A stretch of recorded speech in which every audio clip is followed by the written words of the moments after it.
part 3 of lecture 2. So in the previous part, we talked about some activation function and cost function pair will lead to a minimization problem like this, where you can start from anywhere and basically go down to the bottom, to the minimum. And some functions are like this. So if you go down here, it's one of them. If you go down somewhere else, it's another. So how to mathematically decide which activation cost pair would lead to something like this is something that we want. And we're going to go through this. So if you already know the reason, you don't need to go through this with me, because it's just convexity. It's just how to decide if a function is convex or not. If not, we'll go through the math kind of slowly, and I'll explain what's going on. So note that there are also other functions. So the hyperbolic tangent function is a very popular one, and arctan, I have never seen people using it.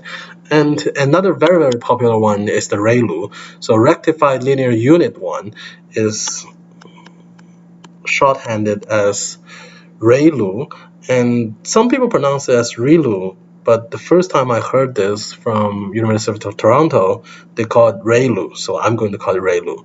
And anyways, it's just a something multiplied by the indicator. So it's not exactly the same as LTU. LTU is just this part. And they are all convex, and they are all differentiable. So if you are from the math department, you know this thing's not differentiable. So I put almost everywhere here. It doesn't really matter. But basically, they are all easy to differentiate, and more importantly, they are all convex, which means they look like this. They have a unique global minimum. Using gradient descent, can converge to that minimum. So I don't actually need this space to draw the diagram. And this is basically what I just said. And if the function is not convex, as we have seen, it's possible to have multiple local minima. So it's hard to start with random locations and then converge to different ones, because you may not get all of them. So to have the best outcome, it's better to have a convex function. And one good property of convex function is twice differentiable function is a convex if and only if the second derivative is non-negative. But that's just one-dimensional case, right? So we have multiple w's. We have like thousands, millions of weights, and we want to do this. This is not right. So, the second derivative. So the second derivative for a multivariate function is called the Hessian matrix, or Hessian or Hessian matrix. And if it's positive semi-definite, then it's basically like this is larger than or equal to 0. Then we have the convex case. So now we need to figure out how to decide. And by the way, what is positive semi-definite? So first, the Hessian matrix is just the matrix consists of like second derivatives. So basically, if you have a function of two variables, it's just the function with respect to x1 first, x2, and then x2 first, then x1, and then both x2. It would be just a 2x2 matrix like this. And these two are usually the same.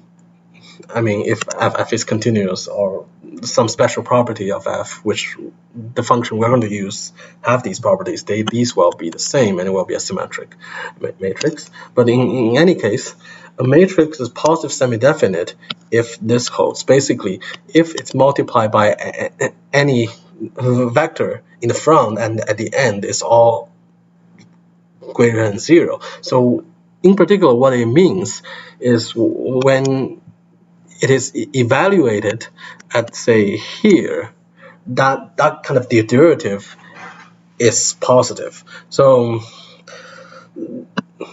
and we need some way to verify this because we cannot check, this is for all x, we cannot check all x, so this definition is not a great definition.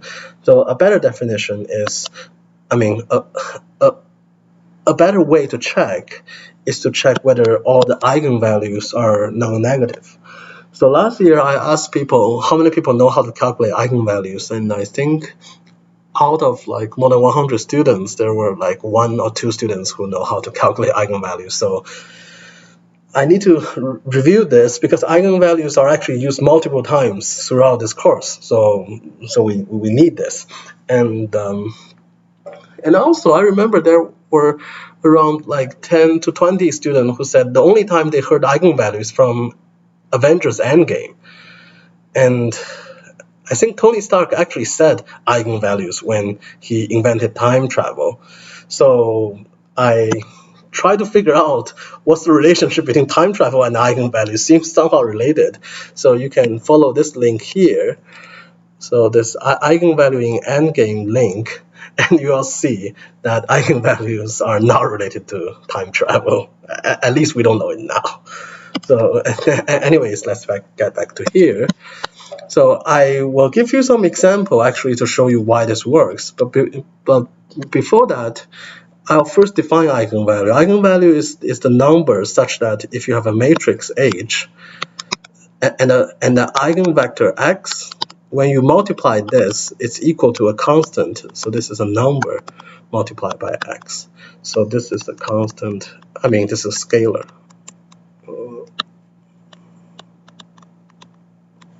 So this is a matrix multiplied by a vector.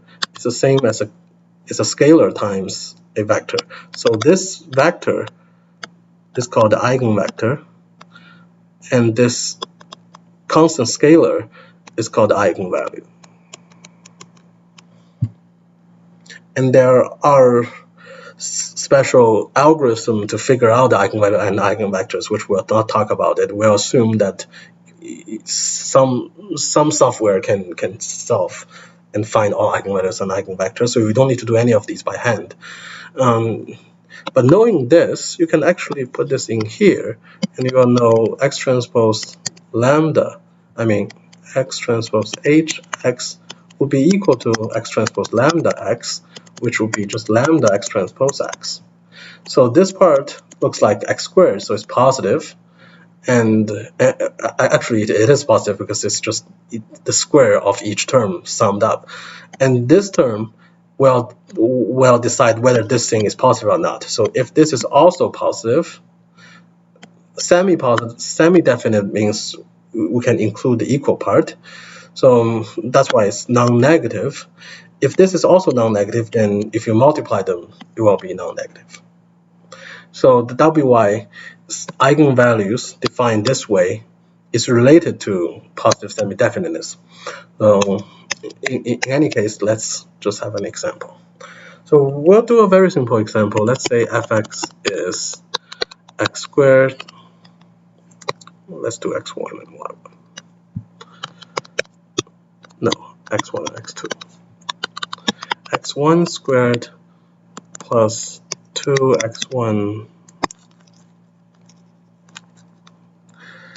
We will do xy. It's too hard to write the subscripts. So x squared plus, and we'll do xy and plus y squared. So the Hessian matrix is just this with respect to x twice, which is differentiating once would be, well, let's write down the gradient first. With respect to x is 2x plus y. So this thing differentiated with respect to x. Let me actually write it down. X and di f di y. So this is 2x plus y, and the other one is 2y plus x. So now this matrix, I apologize for my handwriting again. All of them needs 2's, x, y, f, y, x, and y squared. So the first term will be derivative of x differentiated with respect to x again, so it's 2. And second one is differentiated with respect to x first, so this one, and then differentiated with respect to y, so now it's 1. And this one is y first and then x. Let's verify if they're the same. So y first and then x is also 1, so they are indeed the same. And last one twice, so this one differentiate with respect to y again, 2. Now we have the Hessian matrix. We want this multiplied by something to be equal to a scalar multiplied by the same thing. So if you have MATLAB, it's just one line of code. But we can guess it. We can guess 1, 1. So what will 1, 1, 1 give you? So 1, 1, so it's the first row, first column multiplied together, it's 3. Second row is also 3. So it seems this works. This is 3 times 1, 1. So 3 is one of the eigenvalues. And 1, 1 is the corresponding eigenvector. Let's continue, and we need to find another one. So maybe 1 minus 1. Let's try this. This will give you first row, first column, 1. Second row, first column, minus 1. Well, this is just 1 times the same thing. So this will be our second eigenvalue. Do we have any more? So it turns out there are at most 2. Because it's a 2 by 2 matrix, but anyways, let's actually try something else. Minus 1, 1 gives you this multiplied by this is minus 1, this multiplied by this is 1. So it's 1 times this. So these two are the same. They're eigenvector. This one again is 1. So it seems we may have multiple eigenvectors, but there are only 2 eigenvalues. So lambda 1, lambda 2, they are 1 and 3, and are both strictly larger than 0. So it is indeed positive semi-definite. It's actually positive definite. So the function should be convex. How are we going to check this? There is a link to plus 3D functions. You can plot this x squared plus y squared. So that definitely looks like minimizable as convex, plus x times y. So what we have is something like this. So this looks like it's indeed convex as well. So let's try to change it to, say, 2. Well, this does not look good, but it seems still minimizable. Let's make it 3. Okay, this looks like not minimizable. It's not convex. It does not have a minimum. It can just go to minus infinity. So I think if we try 4, it's also not convex. So you should probably try these exercises. I will put one of them as the quiz question. So you can try some of these and you can plot it to verify if you get the correct conclusion or not. Okay, so before I go back, I actually want to talk about this picture here. So this is not entirely true, but well, I think it's mostly true. What we will be doing is actually mostly statistics, and like majority of the course is about machine learning, and we're calling the course artificial intelligence. So I think around 10 years ago, artificial intelligence is more about like the logical stuff. So we spend like more than half the time doing the logical stuff. And now we are not doing it anymore. It becomes mostly just machine learning. And as you will see throughout this course, machine learning is mostly just statistics and mathematics. So that's why I put it here. And let's go back to the slides. And as I promised, there will be a quiz question asking you about positive semi-definiteness and so on. And well, that concludes this lecture.